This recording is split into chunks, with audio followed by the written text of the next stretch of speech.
गुरुदेव जी आप जल जलपान करें,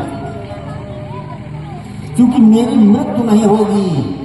इसलिए कि ये श्राप है कि आज के 7वें दिन ही सर्प जो काटेगा तभी मृत्यु। तो मेरी मृत्यु नहीं होगी। और जब मेरी मृत्यु नहीं होगी गुरुजी, तो जल नहीं, जब आप अमृत पान करा रहे हैं गुरुदेव, तो आप जल जलपान कीजिए। तब तक हम परम पिता परमात्मा का कीर्तन करेंगे, स्मरण करेंगे, मनन करेंगे। कहा कि गुरुदेव ने जलपान किया और विश्राम किया। तब तक परीक्षित जो है परम पिता परमात्मा का भजन। जब गुरुदेव पुनः आए तो परीक्षित हाथ जोड़ करके कहा, कथितो वंश विस्तारो भवता सोमसूर्यो राज्यं चोहे वंशानां चरितं परमाद्भुतम्। कहा उस परम वंश के बारे में बताइए कि मैं जिधर जाता हूं उधर ही ये होता है कि कौरवों की इतनी विशाल सेना, लेकिन श्री कृष्ण भगवान साथ में थे पांडवों के साथ और विजय दिलवाया। श्री कृष्ण भगवान के जन्म की कथा बताइए और ये भी बताइए, यदोस्य धर्मशीलस्य नितरां मुनिसत्तमं तत्रा सेनावतीर्णस्य विष्णोयानि संसनः। ये भी बताइए कि रोहिणी के देवकी के उदर से रोहिणी के उदर में कैसे गर्भ गया और बड़े भैया बलराम जो है अवतार। यह कथा जो है विस्तार से आप बता।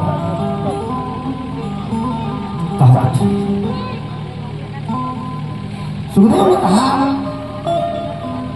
कि वासुदेव की कथा कैसे है।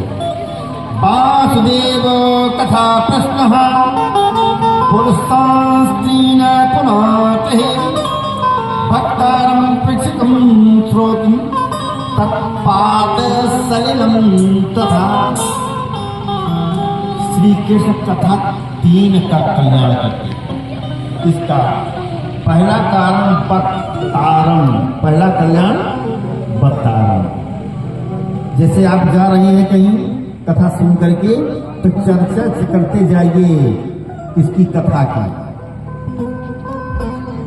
और कथा छोड़ करके आप चर्चा करने लगे, अरे गए थे वहां कथा सुनने के लिए, कोई व्यवस्था नहीं ठीक से, बैठने की भी व्यवस्था नहीं है, तो पाप लगेगा। पहला कारण बक्तारम जो भगवान की कथा की चर्चा कहता है।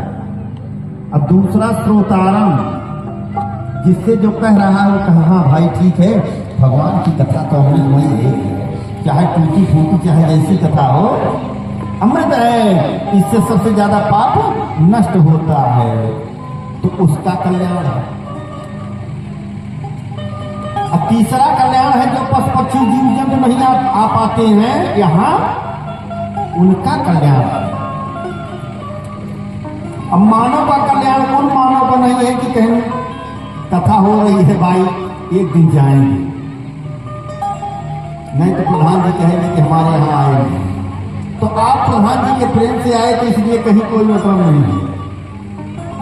प्रधान जी के प्रेम से आए चाहे 3 दिन और चाहे 6 दिन, कल्याणकारी उतना नहीं है। कल्याणकारी तब है कि जब आप भागवत भगवान के प्रेम से आ रहे हैं तो प्रधान जी का प्रेम तो अपने आप होगा। कुछ लोग कहेंगे भाई ठीक है 3 घंटा कौन बैठेगा, अभी आरती के समय पहुंचेंगे, बढ़िया प्रसाद लेंगे, मिल लेंगे, 10 मिनट टहलेंगे, हो गया, वहां बोर होंगे, वही राम वही कृष्ण सुनते सुनते चले गए। नहीं, प्रभु की कथा जितनी बार सुना जाए। अरे एक पृथु हुए सम्राट, भागवत में कथा आती है 2 स्कंद में। भगवान प्रसन्न हुए, उनसे कहा वरदान मांगो, कहा 1000 काम दे दो हमको। कहा भैया काम क्या करोगे 1000? कहा कि 2 कानों से कथा सुनते सुनते जी नहीं भर रहा है, 1000 कान हो जाए तो आपकी खूब कथा सुने। यह भक्ति है। तो इस प्रकार से अब वैसे तो हमारा क्षेत्र चूंकि भक्ति का ही है, देखते हैं कि जितने भी श्रोता प्रतिदिन से आ रहे हैं श्रद्धावान बैठ करके प्रभु के गुणानुवाद को श्रवण कर रहे हैं। कथा का प्रसंग कहते हैं कि 3 का कल्याण करती है।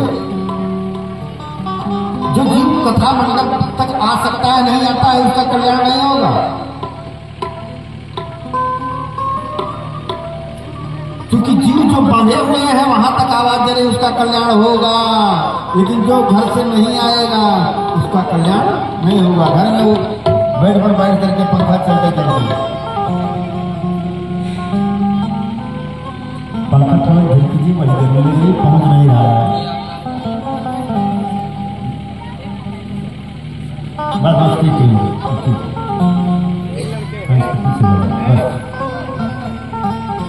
वही सोचा कि पंखा की बात आई तो हमको गर्मी लगी, तो हम कहा आज पंखा इधर से इधर लग गया है। चलिए प्रश्न कहा कि इतने लोगों का कथा कल्याण करती है। एक बार मथुरा के राजा थे महाराज उग्रसेन। उग्रसेन बड़े ही धर्मनिष्ठ राजा, कर्मनिष्ठ राजा थे। उनकी पत्नी का नाम था श्रीमती पौंडरेखा। पौंडरेखा एक बार ऋतुमती हुई और उपवन में चली गई सहेलियों के साथ भ्रमण करने लगी। और एक द्रुमलिक नाम का राक्षस आया, महाराज उग्रसेन का रूप धारण करके, और पौंडरेखा का श्रृंगार अस्तव्यस्त कर दिया। श्रृंगार अस्तव्यस्त करने के बाद वो असली रूप में आया। पौंडरेखा ने क्रोध किया कि मैं तुमको श्राप दे दूंगा। इतने में आकाशवाणी हुई, ऐ पौंडरेखा, श्राप मत दो। जो हुआ है ना, जो ये सब हुआ है परमात्मा की कृपा से, तुमको वीर पुत्र प्राप्त होगा। और महाराज उग्रसेन जो हैं वो धर्मनिष्ठ राजा हैं, दान करते हैं, इनसे वीर पुत्र की प्राप्ति नहीं हो सकती है। और यह पुत्र जो है इसका नाम युगों युगों तक रहेगा। और इसके साथ भगवान का नाम जुड़ेगा। और भगवान का नाम जुड़ेगा तो इनकी चर्चा जो करेगा उनके समस्त पाप धुल जाएंगे। पौंडरेखा ने श्राप नहीं दिया, ताकि ठीक है। पौंडरेखा बात को छिपा ले गई। आकर के कुछ दिन के बाद अपने पतिदेव से बताया कि मैं गर्भवती हूं। समय आया, पुत्र हुआ जिसका नाम हुआ कंस। शुरू से ही कंस जो है अत्याचार, पापाचार, दुराचार, व्यभिचार सब करता है।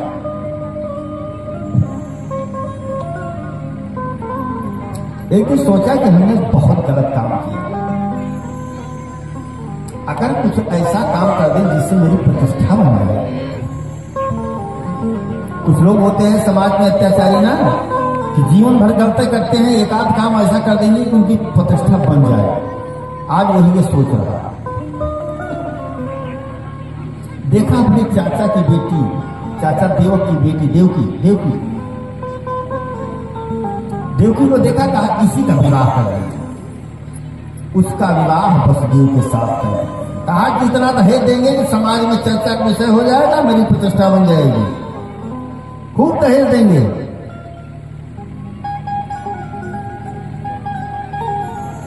खूब दहेज देंगे, मेरी प्रतिष्ठा बन जाएगी।